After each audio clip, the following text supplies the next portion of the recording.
Hello guys, in this video we're going to talk about how to walk slow in Roblox in your PC.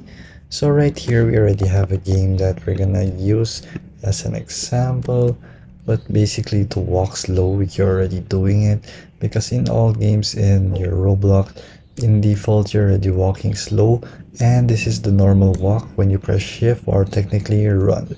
Because you're already walking slow, there's no such thing as walking fast, just like your Minecraft where you have to press shift to crouch, and this is the only way you can actually do it.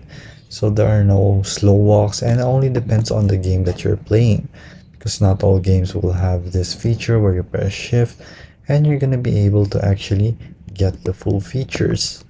And as you can see, when I just normally walk like this, it's just gonna be slow and steady.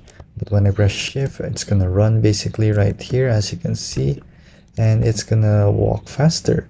So when I unpress my shift button, it's gonna walk like normal and slower. So there you go guys, that is how you walk slow in your Roblox and PC.